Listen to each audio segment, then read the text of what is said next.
This tutorial is on how to use the online textbook. The first thing that you want to do is go to the correct website, which is my.hrw.com. And once you type that in, it will take you to this page right here, the login page. Your username is your same Google email. So please make sure that you include the @humboldtunified.com. Make sure that you spell Humboldt correctly, HUMBOLDT unified.com, or else it will not work. Your password is also your Google password. So the first two letters of your initials and your lunch number. And once you have that, you can go ahead and click login. And it will bring you to this dashboard right here. Now, because I'm a teacher, my dashboard has a couple more options than yours. You probably don't see a lot of this stuff that I see. You for sure don't see the red boxes right here, but you should see the yellow ones. The one tab that we're going to be concerned with the most is the student ebook. So go ahead and click on the student ebook, and that will open in a new tab right here. Most likely when you open the book for the first time, you are going to get the cover, which looks like this.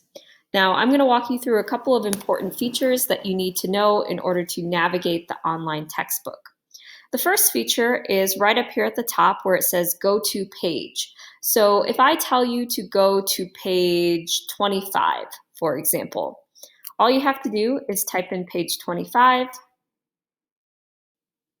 and here it is. Okay, let's try another one. So if I say go to page 250, hit enter, and here's page 250. Now this is a really difficult page to read with all the text. It's very, very small. I can't see it very well. So the other feature that you will definitely be using is this page view feature. So if I click on that, I'm going to zoom in until I can read it comfortably. So if we are reading something online, please don't have it zoomed out to the point where you cannot read it. You can make it as large or as small as you want, but you need to be able to read it. And so you can just slide this up and down to make it bigger. I can also scroll down the page to read the rest of the text, okay? Now, another feature that you need to be aware of is the vocabulary that is highlighted for you. I'm going to have you do some activities with vocabulary, so it's really important that you know how to utilize this feature. So right here, you will see a word that is in blue, and if I hover my mouse or my cursor over this word, it shows that I can click on it. So the word is enterprising, and let's say I asked you to define this word for one of your activities. All I have to do is click on the word, and the definition shows up right here. So an enterprising person is someone who accepts challenges and takes initiative. Now, let's say I come across this word and I don't know how to pronounce it. There is a handy pronunciation tool right here. Enterprising. It will pronounce the word for you, which is really convenient. Okay, it's also in Spanish if you need to compare the English to the Spanish. All right. So I can go ahead and click off that, and you can see on this page, there are a couple of these words that I can click on and then see the definition and hear the pronunciation. Another thing that I want you to pay attention to as we're reading text on the online book is sometimes you will come across these little numbers that are also in blue and that you can click on. These are what we call footnotes, and footnotes are little notes about either a term or a phrase that the author thinks that you may not know what that means, and so they've included the definition. Please do not ignore the footnotes. So I can click on the footnote, and it will define that word or that phrase for me that I might not be familiar with. Okay, make sure anytime you see these little ones or twos or threes and you are able to click on them, that you do and you read the footnote. Okay, so I'm going to zoom out just a little bit here. To turn the page, you will see the arrows on either side. So if I wanted to go to page 251, 252, or if I need to go back, 251, 252. So that's one way that you can find the stories or the text that we're reading. Now, another way that you can go about finding the text that we're reading is to click on the contents.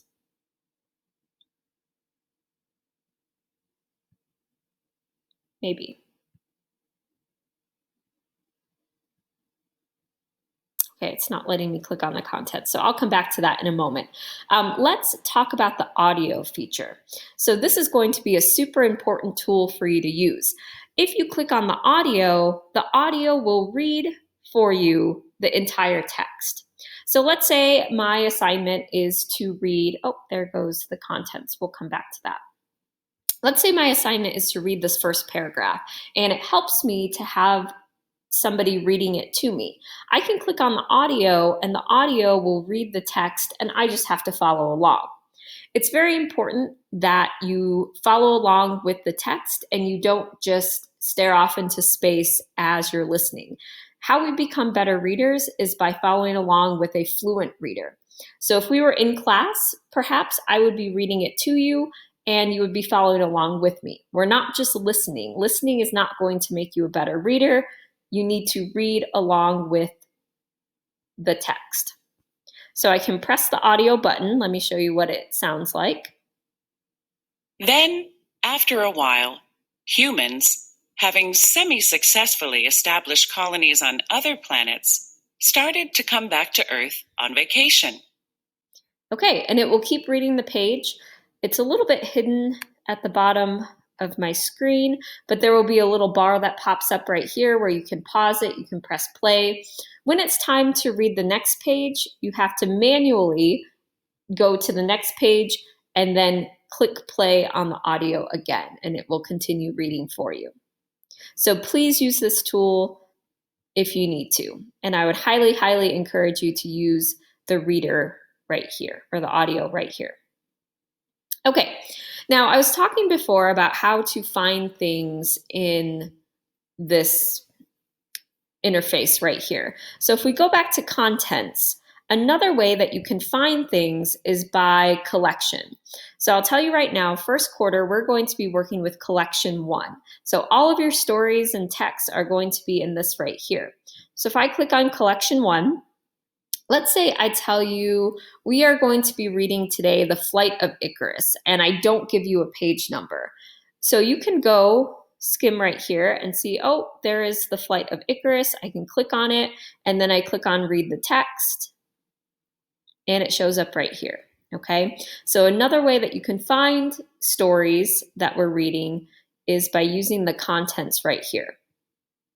Also, within the contents, if I scroll all the way to the bottom, and it's kind of hidden right here by my screencast, this is a reference section. So if I click on the reference section, I can find glossaries. Glossaries are going to be super important sometimes if you need to look up words. So I can click on the glossary. Maybe some academic words, I don't remember what they mean. I can click right here, and I will get a glossary of all of these words. And you can flip through here. So the glossaries are good tools to use as well. So I think I've talked about everything that you need for the online book. Let me know if you have